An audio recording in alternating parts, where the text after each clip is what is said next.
नमस्कार मित्रांनो, सुस्वागतम. घरोघरी मातीच्या चुली या मालिकेच्या आजच्या भागामध्ये मित्रांनो आता कोर्टामध्ये सगळेजण आलेले असतात. ऐश्वर्या विरोधी पुरावे आहे तर ते सौमित्र सुद्धा घेऊन आलेला असतो.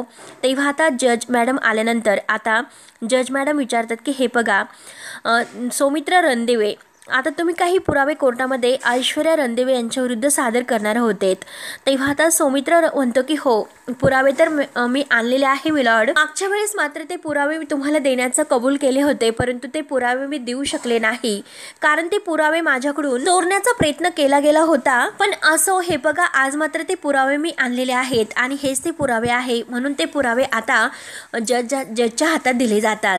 आता मिलॉर्ड ते सगळे काही पुरावे चेक करतात. तर सौमित्र म्हणतो की हे बघा मिलॉर्ड, अहो जे पुरावे आहेत तर त्यात प्रॉपर्टीचे पेपर्स आहेत की ज्यात ऋषिकेश रणदिवे यांच्या अगदी ह्या ऐश्वर्या रणदिवे यांनी बळजबरीने त्यावर सह्या घेतल्या, त्यांना अगदी नकळत चोरून आणि सर्व काही हे केले तर त्यांनी खोटं वागून केले. रणदिवे कुटुंबाची सर्व प्रॉपर्टी ह्या ऐश्वर्या रणदिवे यांनी त्यांच्या नावावर करण्याचा प्रयत्न गेला आणि जो आम्ही त्यांचा पकडला म्हणून. आणि हे बघा यामध्ये एवढंच नाही तर ऐश्वर्या रणदिवे यांचे फेक जे काही प्रेग्नेन्सीचे रिपोर्ट आहेत तर ते सुद्धा आहेत, कारण तिने प्रॉपर्टीसाठी रणदिवे कुटुंबाला फसवण्याचा प्रयत्न केला. रणदिवे कुटुंबाला तिने वेठीस धरलं, त्रास दिला. फक्त रणदिवे कुटुंबाला तर नाही तर जानकी रणदिवे यांना सुद्धा खूप त्रास देण्याचा इने प्रयत्न केला होता. म्हणूनच जानकी रणदिवे यांची आई लता कारखानीस यांना गायब करण्यामागे मिसेस ऐश्वर्या रणदिवे यांचाच हात होता. हे सुद्धा आता हे सर्व यावरून सिद्ध तर होईल आणि हे पुरावे आहे तर आता हे प्रॉपर्टीचे पेपर सर्व काही आता त्याची साक्ष देतील.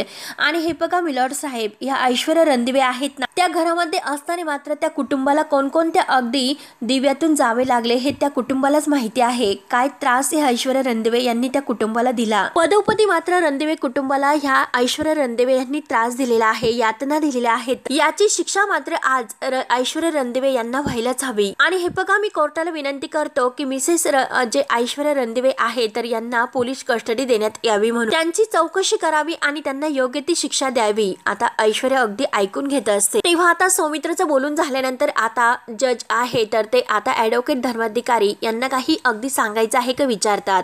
तेव्हा लगेच ॲडव्होकेट धर्माधिकारी आता उभे राहतात आणि म्हणतात की माझे मित्र आशील ॲडव्होकेट आता हे सौमित्र रणदिवे यांनी मात्र खूप छान असं म्हणजे स्पीच येथे दिले. म्हणजे हे बघा, जर ही एखादी सभेची जागा असती तर मला वाजवायला सुद्धा आवडल्या असत्या, परंतु हे कोर्ट आहे, सभेचं ठिकाण नाही. येथे मात्र ठोस असे पुरावे लागतात. आणि हे बघा मॅडम, तुम्ही मला विचारताल तर आता एका मुलीला वाईट ठरवण्यासाठी सगळं कुटुंब एकत्र आलेलं आहे. तर तेव्हा आता लगेच जज मॅडम म्हणतात की हे पुरावे बोलतात त्यांचं काय. तर लगेच आता हा ॲडव्होकेट धर्माधिकारी म्हणतो हे पुरावे ऐश्वर्या रणदिवे यांनी बनवलेत की या सगळ्यांनी हे तयार केलेत. मला असं म्हणायचं आहे की हे सिद्ध करणारं प्रूफ सुद्धा त्यांनी कोर्टासमोर मांडावं म्हणून. आणि हे बघा मिलॉर्ड साहेब, अहो ऐश्वर्या रणदिवे यांना खोटे ठरवण्यासाठी ही लोक आहे ती एकत्र तर आली आहेत, परंतु त्यांना अगदी वाईट ठरवण्यासाठी काही पण वाटेल ते ठरायला जाऊ शकतात. तेव्हा मिलॉर्ड विचारतात की कोणी असं का करेल. तर ॲडव्होकेट धर्माधिकारी म्हणतो की सत्तेसाठी हा सगळं काही आहे तो सत्तेचा खेळ आहे मिलॉर्ड. कारण ऐश्वर्या रणदिवे ह्या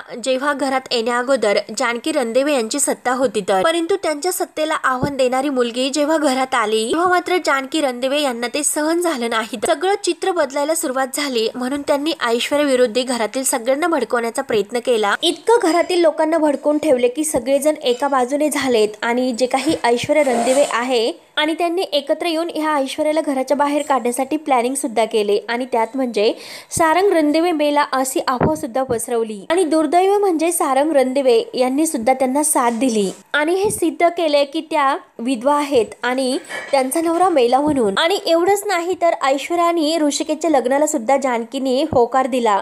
पेपर सुद्धा साईन केलेले आहेत. माझ्याकडे कॉपी आहे आणि ती कॉपी मी तुम्हाला दाखवू शकतो. तेव्हा मात्र आता सौमित्र उभे राहतो. सौमित्र म्हणतो की ऑब्जेक्शन मिलॉर्ड, कारण ह्या डिव्होर्स पेपरवर ज्या सह्या आहेत त्या खोट्या आहेत. तुम्ही प्रॉपर्टीचे पेपर्स बघू शकतात की ज्यावर ऋषिकेश रणदिवे यांच्या सह्या आहेत. तेव्हा आता मिलॉर्ड त्या सह्या चेक करतात आणि ऑब्जेक्शन सस्टेन म्हणून मात्र ह्या दोन्ही सह्या वेगळ्या आहेत असं सांगतात. आता सौमित्र खाली बसतो तर आता ॲडव्होकेट धर्माधिकारी म्हणतो येथे सुद्धा हे खोटं वागले, डिव्होर्सचं सुद्धा खोटं नाटक केलं गेलं. ऐश्वर्या ऐश्वर्याच्या लग्नाचं जे काही खोटं नाटक यांनी केलं आणि ते अगदी सर्व काही लग्नाचं नाटक करून मात्र शेवटी तिला घराच्या बाहेर काढण्यासाठी हे सर्व प्लॅनिंग त्यांनी अगोदरच आखलं होतं. अगदी कुम्हाड रचलं गेलं होतं.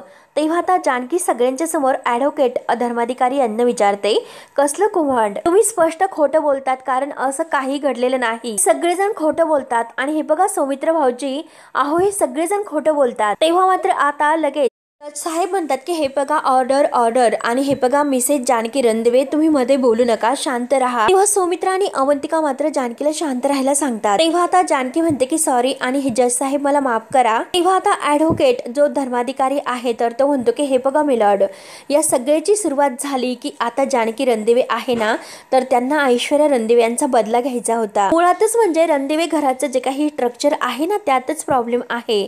तर जानकी पुन्हा विचारते की काय बोलतात? तेव्हा मात्र आता लगेच ॲडव्होकेट धर्माधिकारी म्हणतो की एक्सप्लेन म्हणजे एक उदाहरण, सारंग रणदिवे, सौमित्र रणदिवे आणि जे शर्वरी रणदिवे आहे तर ह्या तिघेही आता सुमित्रा रणदिवे यांची मुलं आहेत. म्हणजे ऋषिकेश रणदिवे आहे ना ते सावत्र आहेत. सावत्र म्हटल्यानंतर आता जानकीला फार असं वाईट वाटतं. ती आपल्या ऋषिकेशकडे पाहत असते.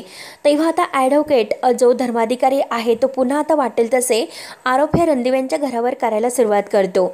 आणि हे बघा मिलॉर्ड, म्हणजे घरामध्ये सावत्रपणा असणं म्हणजे आता एक जे काही दुजाभाव आहे तो शेवटी असतो. आणि हे बघा जेव्हा मात्र आता ह्या ऐश्वर्या रणदिवे घरात आल्या तेव्हा सुमित्रा रणदिवे यांचा जो कल आहे तो ऐश्वर्याकडे जास्त आणि जानकी रणदिवे यांच्याकडे कमी होता. त्यामुळे ह्या सगळ्या प्रकारामुळे मात्र जानकी रणदिवे आहे ना यांनी मुद्दाम हे सर्व कारस्थान रचलेले आहेत. तेव्हा मात्र ॲडव्होकेट सौमित्र उभे राहतात आणि म्हणतात की ऑब्जेक्शन मिलॉर्ड, हे सर्व आता खोटं बोलतात. माझ्या आशिलाला फसवण्यासाठी ह्या खोट्या गोष्टी रचतात. मुळात जानकी रणदिवे यांनी हे सर्व ऐश्वर्याला फसवण्यासाठी नाही तर त्यांचा खोटेपणा उघड करण्यासाठी केले होते. आणि हे सर्व सुरू असताना मात्र ऐश्वर्या रणदिवे यांनी फेक प्रेग्नन्सी सुद्धा नाटक केलं होतं. मग त्याचं काय? त्याचं उत्तर आहे का तुमच्याकडे? असे जेव्हा ॲडव्होकेट धर्माधिकारीला सौमित्र विचारतो तेव्हा ॲडव्होकेट धर्माधिकारी आता सौमित्रकडे बघत म्हणतो की हो आहे ना उत्तर तर रेडीच आहे. आणि लगेच आता ॲडव्होकेट धर्माधिकारी मिलॉर्डला म्हणतो की हे बघा माझे आशील ऐश्वर्या रणदिवे यांनी त्या घरात प्रेग्नन्सीचं खोटं नाटक का केलं की त्यांना त्या घरामध्ये राहायचं होतं टिकून, नाहीतर जानकी रणदिवे यांनी त्यांना कधीच घराच्या बाहेर काढले असते. त्यांनी प्रेग्नेंट आहे असे दाखवून सुमित्रा रणदिवे यांचं मन जिंकण्याचा प्रयत्न केला. सौमित्र लगेच म्हणतो की खोटं बोलून मन जिंकण्याचा प्रयत्न करणं हा सर्व काय प्रकार आहे मिलॉर्ड? हे सर्व चुकीचं आहे. तर तेव्हा ॲडव्होकेट धर्माधिकारी लगेच सौमित्रला म्हणतो की हो तुमच्या लेखी हे सर्व चुकीचं असेल, कारण माझे जे काही आशील आहे तर त्यांना म्हणजे ऐश्वर्या रणदिवे यांना दुसरं काही अगदी वागण्याशिवाय तुम्ही पर्याय ठेवलाच नव्हता. त्यामुळे त्यांना हे सर्व असं खोटं वागावं लागलं. आणि हे बघा मिलॉर्ड, ऐश्वर्या रणदिवे यांना वारंवार घराच्या बाहेर काढण्याच्या धमक्या देण्यात येत होत्या. तर तेव्हा आता सर्वांना हे ऐकून एक प्रकारचा खूप मोठा धक्का बसतो, कारण जे ऐश्वर्यासोबत कधीही घडले नाही आज मात्र कोर्टामध्ये खोटं बोलून हे सर्व रेटवलं जात असतं. तेव्हा आता ॲडव्होकेट पुढे म्हणतो धर्माधिकारी की ज्या घरात एका स्त्रीला वावरण्याची भीती असेल तर त्या घरात टिकण्यासाठी मात्र त्या स्त्रीला काहीतरी खोटं बोलण्याची तर आता गरज असेलच ना. तेव्हा ॲडव्होकेट सौमित्र आता पुढे म्हणतो की हे बघा मिलॉर्ड, ॲडव्होकेट धर्माधिकारी कोणत्या बेसिसवर बोलतात, कारण त्यांचे आशील ऐश्वर्या रणदिवे यांना वारंवार घरातून बाहेर काढण्याच्या धमक्या देत होत्या. तर तेव्हा ॲडव्होकेट धर्माधिकारी म्हणतो की पुराव्याच्या आधारावर. मिस्टर सौमित्र रणदिवे, अहो मी पुराव्याच्या आधारेच बोलतो. तेव्हा आता सर्वांना एक प्रकारचा आणखीन धक्का बसतो. जानकी विचारते की पुरावा? कोणता पुरावा? ॲडव्होकेट धर्माधिकारी पुढे मिलॉर्डला म्हणतो की हे बघा कोर्टामध्ये मी असा एक पुरावा आता सादर करणार आहे की आता तो पुरावा सादर केल्यानंतर मात्र सगळ्या काही गोष्टी आहेत त्या आपोआप क्लिअर होतील. त्यामुळे मला टीव्हीवर व्हिडिओ पुरावा दाखवण्याची परवानगी देण्यात यावी. तेव्हा मात्र आता मिलॉर्ड परवानगी देतात. त्यानंतर आता इकडे घरी सुमित्राला काळजी असते की तिकडे आता कोर्टामध्ये काय होत असेल. ती आजीला म्हणते आणि खरंच मला जानकीची खूप काळजी लागलेली आहे. तर आता आजी म्हणते की अगं सुमित्रे, तू त्या भ्रमामध्ये राहू नकोस आणि तसं तू अगदी विचार सुद्धा करू नकोस. तेव्हा आता सुमित्रा विचारते की अगं आई तू असं का बोलतेस? तेव्हा आजी म्हणते की अगं तू कितीही जानकीची येण्याची आशा जरी धरली ना तरी मला सुद्धा ती घरी येईल असं नाही वाटत. अगं सकाळपासून माझा उजवा डोळा आहे ना तो खूप लवलवतो आणि हे बघ उजवा डोळा हे लवणं चांगलं नसतं. तर सुमित्राला आणखीन टेन्शन येते. सुमित्रा म्हणते की आई प्लीज तू असं बोलू नकोस. अगं तू आज तरी जानकीबद्दल चांगलं बोल, कारण कायम नेहमीच तू जानकीबद्दल अगदी नकाराची घंटा का वाजवत असते. तर आजी म्हणते की अगं तू मला बोलतेस, परंतु तुझ्या मनात मात्र तिच्याविषयी अगदी कोणत्या मायेची बाग फुललेली आहे हेच मला नाही कळत. अगं काय सुमित्रा, तिच्या प्रेमाने तू पूर्णपणे आंधळी झालेली आहेस. मायेने तू आंधळी झालेली आहेस. लक्षात ठेव, आज मात्र तुला कळणार नाही. तिने जसे ऐश्वर्याला घराच्या बाहेर हकलून दिले तसे तुला आणि मला एकदा घराच्या बाहेर जर हकलून दिले ना, मग त्यानंतर तुला ते कळेल. तेव्हाच सुमित्राला आजीच्या बोलण्याचा राग येतो. आता सुमित्रा आजीला म्हणते की अगं तू काही कसं बोलतेस आई. अगं जानकी असं कसं वागेल. तेव्हा आता आजी म्हणते की अगं ती तुझी सावत्र सून आहे ना, आणि ऋषिकेश तुझा सावत्र मुलगा असल्यामुळे जानकी तुझी सावत्र सून आहे. आता हे बघ, आणि तुझा सक्का मुलगा कोण आहे की सारंग, आणि सारंगची बायको कोण आहे तर ऐश्वर्या. मग ऐश्वर्या आणि सारंग तुझे सख्खे असतील. आणि ऐश्वर्या कशी आहे की एक नंबरची हट्टी आहे, परंतु स्वतःचं म्हणणं करून घेणारी ती एक नंबर अग्रेसर आहे. इतकी खरी अशी चांगली मुलगी तुला मिळणार आहे का सून म्हणून. तेव्हा आता सुमित्राला राग येतो. सुमित्रा म्हणते की आई तू काय बोलतेस, तुला तरी कळते का. अगं ती ऐश्वर्या आपल्याबरोबर कशी वागली, तू विसरलीस का आई हे सर्व. अगं सगळी प्रॉपर्टी तिने आपल्या नावावर करून घेतली होती, हे सर्व विसरलीस का तू. तेव्हा आता आजी म्हणते की अगं हो हो, परंतु मी तुला खरं सांगू का, सख्ख ते सख्ख आणि सावत्र ते सावत्र. आज मात्र तुला ते नाही कळणार, परंतु जेव्हा जानकीचं खरं रूप तुझ्या समोर येईल तेव्हा मात्र तू कपाळावर अगदी मारून घेशील. कपाळ फक्त फोडून घेऊ नकोस, वाट बघत राहा, असे तोऱ्यातच बोलून आजी आता निघून जाते. सुमित्राला मात्र आता आजीचा फारसा राग येतो आणि ती परत जानकीन ते येण्याची वाट पाहत असते.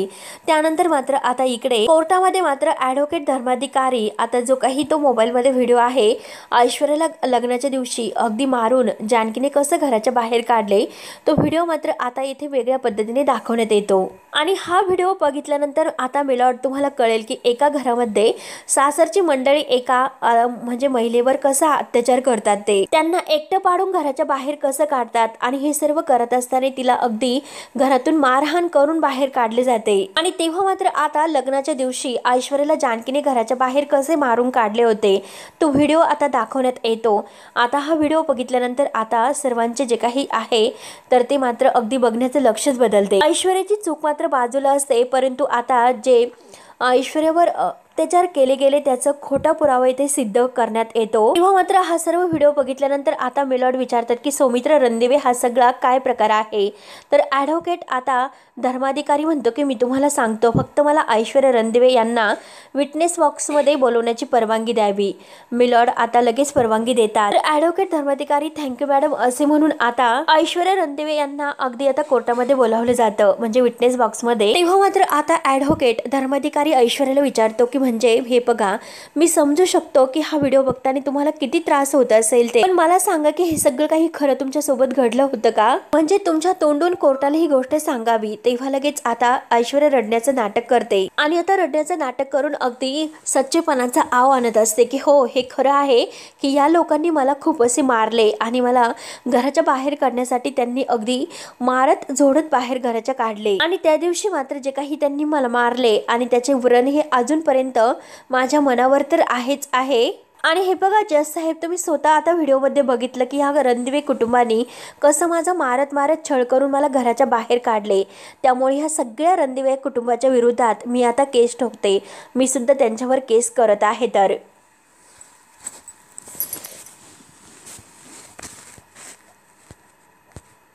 आता रडण्याचं नाटक आता ऐश्वर्या करायला सुरुवात करते आणि म्हणते की जज साहेब, त्यांना अगदी कठोरातली कठोर शिक्षा मात्र ह्या रणदिवे कुटुंबाला व्हायला हवी. तेव्हा आता लगेच सर्वांना खूप मोठा धक्का बसतो, म्हणजे ऐश्वर्या सगळ्यांच्या समोर खोटं बोलण्याचं नाटक करते आणि आता अगदी केससुद्धा. तेव्हा आता जानकी, सौमित्र हे सगळेजण म्हणतात की काय बोलते ऐश्वर्या. आता सगळ्यांना एक प्रकारचा खूप मोठा धक्का बसलेला असतो, म्हणजे ऐश्वर्याने जे काही आता पाप तर केलेलं आहे आणि रणदिवे कुटुंबाला त्रास तर दिलेला आहे, परंतु आता मात्र सगळ्या कोर्टासमोर मात्र खोटे बोलून पुन्हा एकदा केस फिरवलेली आहे. ॲडव्होकेट आता धर्माधिकारी सगळ्यांना म्हणतो की हो, तुम्ही ऐश्वर्या रणदिवे यांचा खूप छळ केला, त्यांना अगदी एकटं पाडून त्यांना अगदी मारतच घराच्या बाहेर काढलं। आणि हे बघा मिलॉर्ड, तुम्ही यावरून सुद्धा बघू शकतात की रणदिवे कुटुंब आहे तर किती कारस्थानी आहे ते। त्यांनी मात्र एका मुलीसोबत इतके घाणेरडे वागून तिला मारून अगदी तिला घराच्या बाहेर काढले। तेव्हा आता जानकी स्पष्ट म्हणते की हे सर्व खोटं आहे तर। आणि हे बघा जज साहेब हे खोटं बोलतात तर आता जज मॅडम ऑर्डर म्हणून जानकीला शांत राहायला सांगतात। तेव्हा आता जानकी सौमित्रला म्हणते की सौमित्र भाऊजी तुम्ही बोला, हे सर्व खोटं आहे सांगा। तेव्हा मात्र आता सौमित्र आणि अवंतिका जानकीला शांत राहायला खुणवतात। तर आता जज मॅडम म्हणतात की हे बघा जानकी रणदिवे तुम्ही शांत बसा। तेव्हा मात्र आता ॲडव्होकेट धर्माधिकारी पुढे येतो आणि जानकीला म्हणतो की असाच आरडाओरडा मात्र ऐश्वर्या रणदिवे करत होत्या। अगदी तुमच्या पुढे त्या गयावया करत होत्या, हातापाया पडत होत्या, परंतु रणदिवेंपैकी कोणीही अगदी त्यांना दया सुद्धा दाखवली नाही आणि त्यांचं काही ऐकून सुद्धा घेतले नाही। हे बघा मिलॉर्ड, जेव्हापासून ऐश्वर्या रणदिवे घरामध्ये आल्या तेव्हापासून जानकी रणदिवे यांनी त्यांना त्रास देण्याचा प्रयत्न करत आला आणि त्यांना कसं घराच्या बाहेर काढायचं हे त्यांनी अगदी ठरवले होते। म्हणून सगळ्यांना आपल्या बाजूने वळवून घेतले होते आणि ऐश्वर्या विरोधी सगळ्यांना भडकावून ठेवले होते। आणि हे बघा मिलॉर्ड, रणदिवेंनी जे पुरावे सादर केलेले आहेत ते अगदी खोटे पुरावे आहेत। तर ऐश्वर्याला वाईट ठरवण्यासाठी रचलेलं हे एक कुभांड आहे। शेवटी तुम्ही व्हिडिओमध्ये तर बघितलं की जानकी रणदिवे यांनी ऐश्वर्याला मारत मारत घराच्या बाहेर काढलं आणि हा पुरावा कोर्टाच्या समोर आहे। तर त्यामुळे माझी मात्र मला विनंती आहे तुम्हाला की आता तुम्ही योग्य तो निर्णय द्यावा आणि माझ्या आशिलावर जे काही आरोप करण्यात आलेले आहे त्याचा ठपका पुसण्यात यावा म्हणून। सर्व ऐकल्यानंतर आता मिलॉर्ड म्हणतात की हे बघा ॲडव्होकेट सौमित्र, तुम्हाला काही बोलायचं आहे का? जे काही दाखवण्यात आला हा व्हिडिओ तो खरा आहे का खोटा? तेव्हा मात्र आता सौमित्र पुढे येतो आणि यस मिलॉर्ड असे म्हणून हे सर्व खरं आहे आणि ही नाण्याची पहिली बाजू आहे आणि दुसरी बाजू। तेव्हा आता लगेच मिलॉर्ड म्हणतात की दुसरी बाजू पोलीस शोधतील, कारण ही केस आहे तर ती आता वेगळ्या वळणावर सुरू आहे। रोज मात्र नवीन नवीन गोष्टीचा उलगडा होतोय। जोपर्यंत आता हे सर्व कोर्टामध्ये सिद्ध होत नाही तोपर्यंत आता मूळ केस जी आहे तिच्या बाबतीत निर्णय घेतला जात नाही, म्हणजे निर्णय आतापर्यंत नाही घेऊ शकत। त्यामुळे आता मात्र हे कोर्ट संबंधित पोलिसांना आदेश देत आहेत त्यांनी या सर्व गोष्टीचा तपास करावा म्हणून आणि ऐश्वर्या रणदिवे यांच्या बाबतीत जे काही घडलेलं आहे तर त्याच्या संबंधित सगळी काही माहिती कोर्टाला द्यावी म्हणून। आणि हे कोर्ट मात्र आता जानकी रणदिवे आणि त्यांच्या कुटुंबातील सर्व काही सदस्य यांच्यावर मात्र आता ऐश्वर्या रणदिवे यांचे छळ केल्याची केस नोंदवत आहे। तेव्हा हे ऐकून आता सगळ्यांना खूप मोठा धक्का बसतो, जानकीला तर खूपच मोठा, परंतु ऐश्वर्याला हे ऐकून आता जबर शॉक बसलेला असतो, तिला तर अगदी आनंदाचा धक्का बसतो। तेव्हा मात्र आता ऐश्वर्या हात जोडत म्हणते की थँक्यू सो मच, डोळ्यामध्ये पाणी आणते। आता जानकीला आणि ऋषिकेश या सगळ्यांना खूप राग येतो। तेव्हा मात्र आता लगेच मिलॉर्ड पुढे म्हणतात की ही कोर्ट आता पुढची जी तारीख असेल लवकरच डिक्लेअर करेल। सारंग हा रागाने ऐश्वर्याकडे पाहत असतो। आता सगळ्यांना हे ऐश्वर्याचा आणखीन खूप राग येतो। जानकी पुन्हा जज मॅडमला म्हणत असते की हे बघा जज मॅडम, परंतु आता जज मॅडम काही ऐकून न घेतात आता निघून जातात, कोर्ट शेवटी बंद होते। तेव्हा ऐश्वर्या लगेच आपल्या सयाजी डॅडाजवळ जाते आणि सयाजी डॅडाला घट्ट अशी मिठी मारते। जानकी आता ऋषिकेश जवळ येते। तेव्हा मात्र आता सर्वांना एक प्रकारचा खूप मोठा धक्का बसलेला असतो, कारण आज सर्वांना असं वाटत असते की ऐश्वर्याला शिक्षा तिच्या पापाची होईल म्हणून, परंतु आज मात्र कोर्टाने रणदिवे कुटुंबावरच आता केस ठोकलेली असते।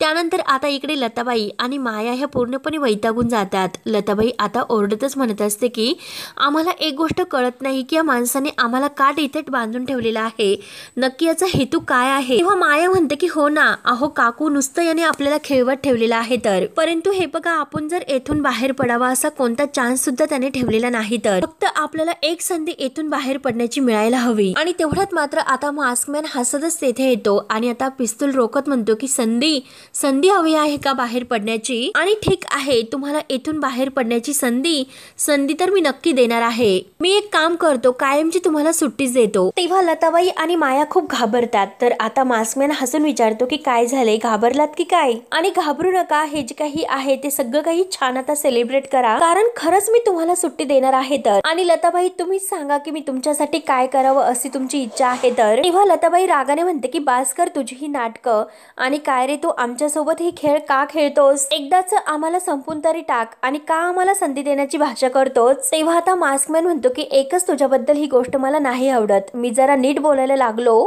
तुझ्या दिव्याची जी काही वात आहे तर ती अगदी तेवतीने पेट घेते, तर मला असं वाटतं की तुझा हा दिवा आहे ना तो लगेच विझून टाकावा। तेव्हा आता लताबाई म्हणते की हो मग घे ना माझा जीव, कशाला ठेवतो मला, कसली वाट बघतोस तू, घे माझा जीव. तेव्हा मात्र आता मास्कमॅन हसतो आणि म्हणतो की तू हळूहळू जेव्हा तुझे डोळे हे कधी बंद करतील याची मी वाट बघतोय. आणि आता जोरजोराने हसायला सुरुवात करतो. तर माया म्हणते की हे बघा प्लीज ऐका, तुम्ही प्लीज त्यांना सोडून द्या. अहो त्यांच्या मुलीला भेटण्यासाठी त्या अगदी आस लावून बसलेल्या आहेत. मी तुमच्या पाया पडते, प्लीज सोडा ना, मी तुमच्या पाया पडते. तेव्हा मात्र आता मास्कमॅन हसतो आणि म्हणतो की अरे यार, हे असं तुम्ही मला ब्लॅकमेल करतात, इमोशनल करतात, मग तुमच्यासाठी काहीतरी केल्याशिवाय माझं मन शांत होत नाही. आणि हे बघा लताबाई, जीवावर उदार होऊन मी तुम्हाला एक संधी देतो, त्यामुळे चला तुम्ही तुमच्या मुलीशी जे काही बोलायचं आहे ना ते बोला. तुमचा निरोप मी तिला देईल आणि खरंच तुमची इच्छा मी तिच्यापर्यंत पोहोचेल. त्यानंतर आता जानकी आणि घरातील सर्वजण आता इकडे कोर्टामध्येच असतात. ऐश्वर्या त्यांच्याजवळ येते आणि विचारते की काय झाले, तुमच्या सगळ्यांच्या चेहऱ्यावरचा रंग असा अचानक का उडाला. तेव्हा सगळेजण रागाने ऐश्वर्याकडे बघत असतात. तिला कोणी काही उत्तर देत नाही. तेव्हा आता सगळेजण रागाने पाहत असताना ऐश्वर्या हसते आणि म्हणते की बापरे, मला खाऊ की गिळू असं तुम्हाला होत असेल ना, पण या सगळ्यामध्ये माझा काहीच दोष नाही. तुमच्या लाडक्या जानकी बहिणीचाच हा सर्व दोष आहे. तर तिने जर मात्र त्या दिवशी मला फसवले नसते आणि घराच्या बाहेर काढलं नसतं तर आज मात्र तुमच्यावर हा दिवस आला नसता आणि इतका मोठा कलंक तुमच्या माथी लागलाच नसता, हो की नाही जानकी. तेव्हा आता जानकी म्हणते की ऐश्वर्या, अगं ते दिवस सुद्धा जातील, तू काळजी करू नकोस. ऐश्वर्या म्हणते मी कशी काळजी करू नको, मी त्यांना जाऊन दिले तर. तेव्हा आता ऐश्वर्या आणि जानकी एकमेकींकडे बघत असतात. तर आता सौमित्र, आता ऋषिकेश आणि अवंतिका हे सगळेजण रागाने ऐश्वर्याकडे पाहत असतात. ऐश्वर्या मात्र आता तोऱ्यात त्यांच्याशी बोलत असते.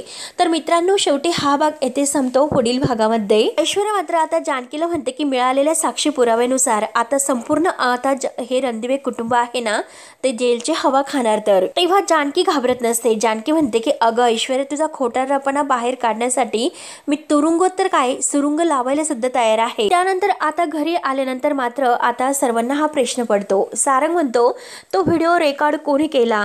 तेव्हा ऋषिकेश म्हणतो की दुसरं कोण असणार, त्या ऐश्वर्याच्या मैत्रिणी, अजून कोण असणार. ऋषिकेश आता असं म्हणतो.